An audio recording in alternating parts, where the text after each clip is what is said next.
Kasus pendaftaran PSE asing. Kronologi.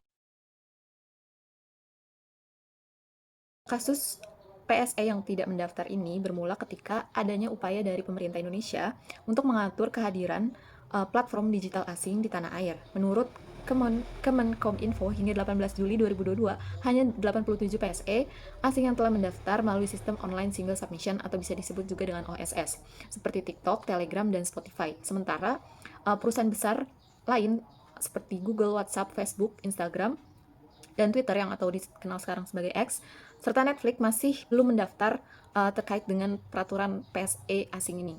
Kemenkominfo telah berulang kali menghimbau atau memberitahukan sejak 2 tahun lalu agar PSE swasta termasuk yang asing segera mendaftar dengan batas waktu akhir adalah 20 Juli 2022.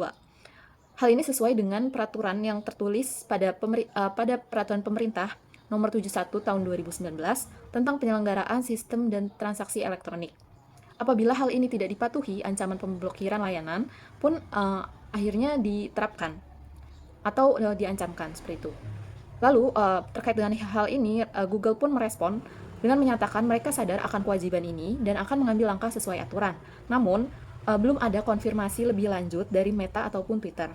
Kasus ini mencerminkan adanya suatu tantangan regulasi digital di era globalisasi, di mana platform asing mendominasi pasar Indonesia, tapi belum sepenuhnya tunduk terhadap regulasi nasional di negara tersebut. PSE dan kewajibannya.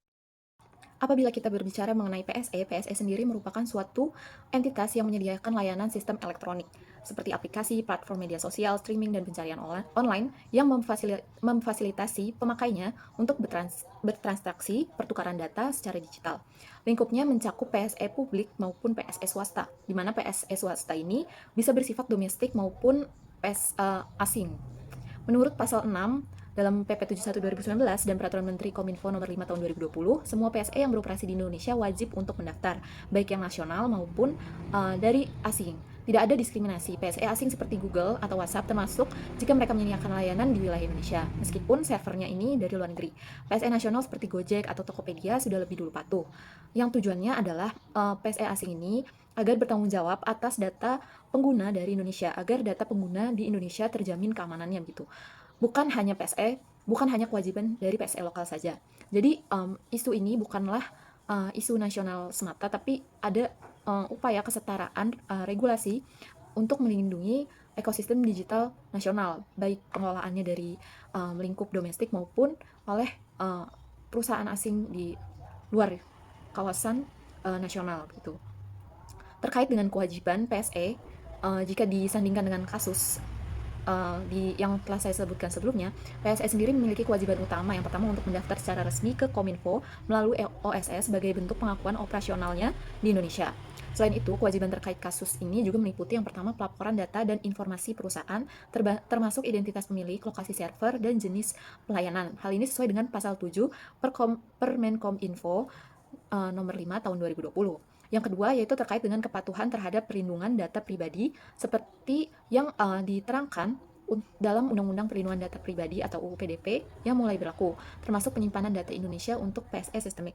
Ketiga, tanggung jawab konten dan transaksi. PSE harus mencegah penyebaran hoaks, pornografi, atau transaksi ilegal, serta mendukung investigasi pemerintah. Yang keempat yaitu pembayaran pajak dan kontribusi ekonomi seperti PPN digital yang diterapkan sejak 2020. Dalam konteks kasus ini, Google sendiri diwajibkan untuk mendaftar untuk membuktikan komitmennya mereka terhadap regulasi yang diterapkan di Indonesia, bukan hanya dengan tujuan untuk meraih pasar di Indonesia saja, tapi diperlukan tanggung jawab yang lebih penuh gitu. Lalu apa akibat hukum jika PSE tidak mendaftar? Jika PSE asing ini tidak mendaftar seperti WhatsApp dan Netflix, sesuai dengan deadline-nya yaitu tanggal 27 Juli tahun 2022, akibat hukumnya tegas sesuai PP 71 tahun 2019 dan Perkominfo nomor 5 tahun 2020. Yang pertama, pemblokiran atas layanan oleh Kemenkominfo seperti yang pernah terjadi pada platform seperti Tumblr atau Steam di beberapa tahun lalu. Ini berarti pengguna Indonesia bisa kehilangan aksesnya untuk beraktivitas di aplikasi tersebut.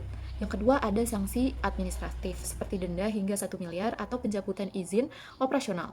Lalu yang ketiga juga ada tanggung jawab pidana jika PSE ini terbukti melanggar terkait dengan perlindungan data pribadi penggunanya atau adanya konten ilegal dengan ancaman hukuman penjara bagi perwakilan perusahaan berdasarkan pasal 45 dalam Undang-Undang Informasi Transaksi Elektronik. Pemerintah juga bisa menuntut ganti rugi apabila ada kerugian bagi penggunanya. Dalam kasus ini, Direktur Jenderal Aplikasi Informatika menegaskan bahwa pemblokiran adalah langkah terakhir untuk menegakkan hukum. Namun sebenarnya prioritasnya adalah dari Kominfo sendiri, yaitu berharap mengenai kepatuhan sukarela dari PSE asing ini. Upaya pemerintah. Apakah langkah pemerintah tersebut sudah tepat atau merugikan masyarakat Indonesia sebagai pengguna layanan? Jadi dapat dikatakan langkah pemerintah ini melalui Kominfo ini umumnya tepat dan diperlukan meskipun berpotensi memang merugikan pengguna dalam jangka pendek. Jika dilihat dari prinsip yurisdiksi internasional yang diadopsi dalam Hukum Teknologi Informasi Indonesia seperti dalam PP 71 2019 dan Undang-Undang ITE, langkah ini yang pertama tepat berdasarkan asas objektif teritorial di mana yurisdiksi diterapkan karena efek atau dampak layanan PSE asing. Contohnya seperti pengumpulan data, penyebaran konten, dan transaksi yang terjadi di wilayah Indonesia. Meskipun perusahaan berbasis di luar negeri, PSE seperti Google atau WhatsApp mempengaruhi jutaan keamanan data dari penggunanya di Indonesia. Sehingga dalam hal ini pemerintah sebagai pemegang kekuasaan dan sebagai pihak yang berkewajiban untuk melindungi warga negaranya berhak mengatur untuk menjaga kedaulatan digital. Selain itu, hal ini juga sejalan dengan asas protective principle yang memungkinkan negara melindungi kepentingan vital nasional seperti keamanan data pribadi, ekonomi digital, dan juga pencegahan adanya konten-konten yang berbahaya.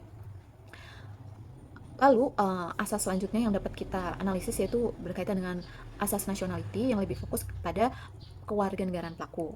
Namun jika pemblokiran ini diterapkan, ini memang memberikan dampak yang cukup merugikan bagi masyarakat Indonesia sebagai pengguna layanan, utamanya karena masyarakat Indonesia sendiri sangat bergantung dengan aplikasi-aplikasi dari PSE asing gitu. Jika pemblokiran diterapkan, komunikasi via WhatsApp atau pencarian via Google yang krusial, yang berkaitan juga dengan aspek bisnis, pendidikan, dan kehidupan sehari-hari pastinya akan terganggu. Hal ini terkait dengan asas passive nationality, di mana negara wajib melindungi warganya sebagai korban dari pelanggaran yurisdiksi asing. Tapi justru apabila pemblokiran ini diterapkan dengan kaku, maka bisa menimbulkan kerugian bagi korban utama, terutama Indonesia yang pengguna internetnya juga cukup masif.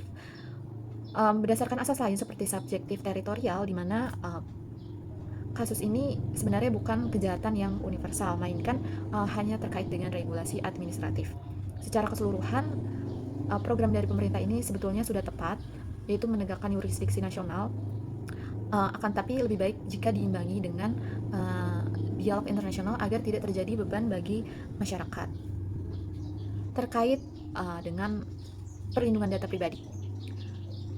Menariknya, di era digital seperti sekarang, data pribadi itu kan aset yang paling berharga. Saat kita menggunakan layanan seperti media sosial, e-commerce, dan aplikasi pesan online, kita sebenarnya sedang memberikan informasi mulai dari alamat, nama, lokasi, hingga kebebasan online kita kepada platform tersebut. Nah, ketika perusahaan digital termasuk yang berasal dari luar negeri ini belum mendaftar sebagai PSE di Indonesia, mereka sebenarnya secara hukum terikat pada Undang-Undang Perlindungan Data Pribadi. Artinya mereka wajib menjaga kerahasiaan dan keamanan data pribadi penggunanya dan tidak boleh menyalahgunakan, serta harus transparan apabila terjadi pelanggaran atau kebocoran data. Ini memperkuat posisi pengguna sebagai subjek data, karena kita punya hak untuk tahu, hak untuk mengakses, mengoreksi, bahkan menghapus data pribadi kita dari sistem yang digunakan oleh PSE tersebut.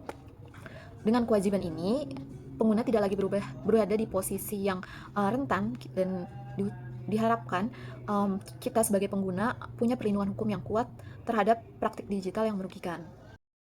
Sekian informasi terkait masalah pendaftaran PSE asing.